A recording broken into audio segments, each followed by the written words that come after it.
Dr. Jason Fung, one of the leading experts on fat loss, believes that fasting is the fastest way to lose weight. But what many people do not realize is that the real purpose of fasting is not to help you lose weight directly. It is to lower your insulin levels. The point of fasting is to move your insulin levels down. As you move your insulin levels down, your body goes from storing calories to releasing calories, right? Because insulin is that signal, right? When you eat, insulin goes up, your body gets the signal to store calories, right? Because you're eating. If insulin goes down when you're not eating, it gets the signal to release calories, right? So if you're trying to lose weight, you need to release those calories. And insulin is the big issue. In other words, successful weight loss comes down to one simple principle: preventing insulin spikes. The problem is that fasting can be a very difficult approach, especially for people who are significantly overweight and are trying to lose weight for the first time. Psychologically, it is much easier not to fight food itself, but to overcome the constant feeling of hunger. In fact, Dr. Fung considers persistent hunger to be the biggest obstacle standing between you and a flat stomach or a slimmer waist. So if you're like 50 pounds overweight, for example, why are you hungry, right? Because it's like, think about it. You have like 300,000 calories sitting in your fat stores. So sometimes we tell people hunger is just a liar because you actually have all that energy. So why do you have it? So it's clearly telling you something that you don't actually need. You don't need calories. You actually have calories stored. You just need to release them, right? The problem is that it's all bottled away and that your body is saying, oh, I need food. But it's a liar because you just need to unlock all that and it's going to come out. The best part is that hunger is much easier to deal with. After all, it is not some invisible hormone that everyone talks about, but that you cannot see, feel, or even tell whether you are affecting. You can force yourself to go 16 or even 20 hours without food, yet still walk away frustrated because you have no idea if your effort actually accomplished anything. Hunger is different. It is either there or it is not. It is simply a chemical response in your body, one that you can influence, control, and immediately notice the results of. To do that, you first need to understand what physiological hunger really is. It begins when your digestive system finishes mechanically processing your food and your satiety hormones wear off. In other words, the longer those processes last, the longer you stay full and the longer you naturally remain in a fasting state. That is why protein is one of the best foods for weight loss. Unlike carbohydrates, it has a minimal effect on insulin levels while slowing down digestion and stimulating the release of GLP-1, the hormone responsible for keeping you full. In other words, a high-protein diet gives you a powerful lever for controlling hunger. So protein is good in that it is not carbohydrate. So if your problem is that you're worried about stimulating insulin too much, then yes, it's not a carbohydrate, so it's a good thing. It stimulates a lot of GLP-1, so therefore creates a lot of satiety, so it can be a good thing. High protein diets can be a good thing. All of this may sound a bit abstract, so let's turn it into something practical. A simple morning protein trick that helps control hunger and, in many ways, mimics the benefits of fasting. Morning is the perfect time to do it because it sets the tone for the rest of your day. That is why your breakfast should be built around protein: eggs, meat, fish, cheese, lentils, and nuts. Try to fill as much of your plate as possible with these foods. By doing that, you slow down digestion from the very start of the day, boost your satiety hormones, and, most importantly, avoid a significant spike in insulin. The best part is that the results are almost immediate, and you can actually feel them. But do not start the experiment today or tomorrow. Instead, spend one normal day paying attention to two simple things: what time you eat and what time you become hungry again. Then, try the morning protein trick the following day. You will probably notice that under normal circumstances, you stay full for no more than about 4 hours. But after a high-protein breakfast, that fasting window can easily double. In other words, you may stay satisfied for most of the day without constantly thinking about food.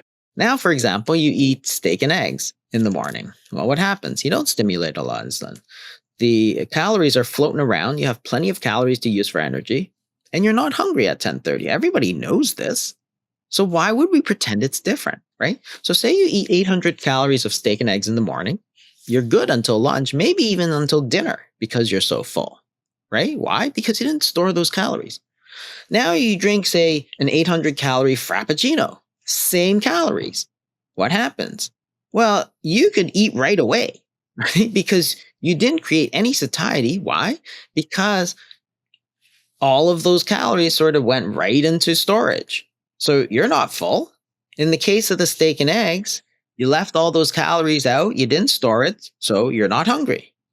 In the Frappuccino case, you're going to store all those calories right away. There's no satiety because there's no GLP-1, GIP, for example, peptide YY, cholecystokinin, which are satiety hormones that the other one stimulates. And you're going to be looking for food, right? And that's the whole point. It's not the calories. The number of calories is identical. The difference is that the hormones that are stimulated by these foods are different.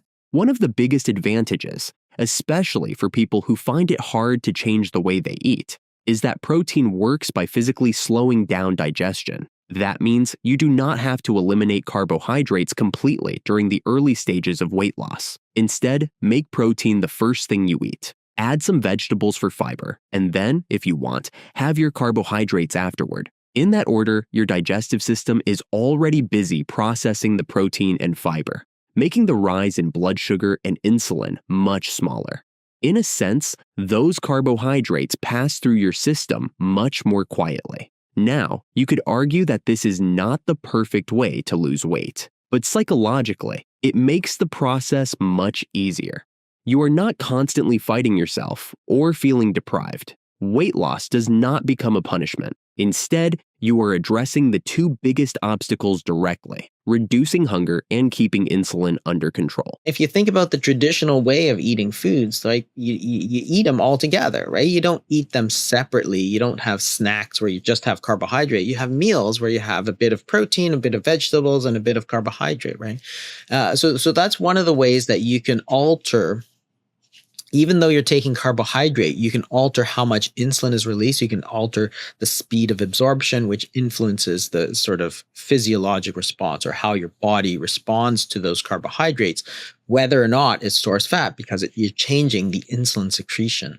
The one thing very few people will tell you is that the morning protein trick works only if your hunger is physiological. And that is where things get interesting. According to medical research, people trying to lose weight are much more likely to struggle with hedonic hunger. In simple terms, that means you are eating not because your body needs energy, but because food has become an emotional reward. Really, several types of hunger. There's this homeostatic hunger, which is driven by all these hormones, but there's also a sort of emotional hunger called hedonic hunger. And this is because eating is a pleasurable thing. Like, we all enjoy eating. And the ultra-processed foods takes that and sort of turns it up to 11 sort of thing, right? Emotional hunger is much harder to overcome because it is not driven by physiology. It is your response to stress, poor sleep, boredom, or simply years of habit. But once again, do not rely on willpower alone. Instead, build a healthier food environment around yourself. Replace the unhealthy snacks within easy reach with better options, like nuts. In other words, use protein as a tool to gradually quiet your hunger. Watching a movie? Grab some roasted chickpeas instead of popcorn. Feeling stressed and tempted to snack? Keep a handful of dried apricots nearby. By the way, I have already shared more healthy snack ideas in the community section of this channel, so be sure to subscribe if you do not want to miss more practical nutrition tips. Of course, no one is saying it is easy to replace your favorite ultra-processed snacks, but it is certainly easier than spending hours lifting weights at the gym or forcing yourself through a 48-hour fast. And Dr. Fung points out an interesting fact that almost nobody talks about. Food companies often formulate ultra-processed foods with very little protein, so you do not feel full too quickly. That alone shows just how powerful protein can be when it comes to controlling hunger and making weight loss easier. If you're a processed food company, you can't make a lot of money selling those ultra-processed foods because they can only eat so much as if people have eaten all these natural foods. So what you need to do is engineer these foods to have one, maximum pleasure. So you can change all the chemicals and taste. You get these texturizers and emulsifiers, but what you do is you try to minimize satiety.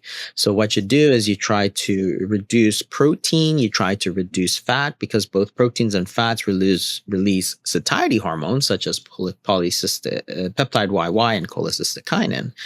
Also, protein is a strong stimulus of like GLP-1, which again is a satiety hormone. It also slows down the movement of food through the stomach. So all to keep you full. If you want to sell a lot of food, you want sort of all these chemicals, all these textures, all these, things, but also make it very easy to eat and create no satiety. So if you think about snack foods and cookies and Cheetos and stuff, right? Cheese puffs and stuff.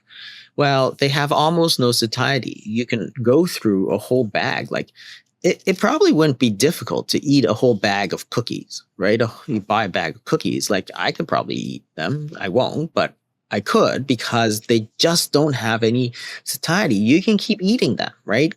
Ultimately, once you learn how to control your hunger, you learn how to control your insulin. And once that happens, weight loss stops feeling like a constant battle and becomes something that happens almost effortlessly in the background.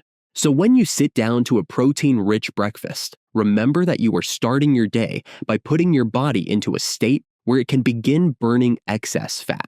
Right now, that may sound hard to believe, but the proof is something you will notice with every passing hour, that you stay full without feeling the urge to eat.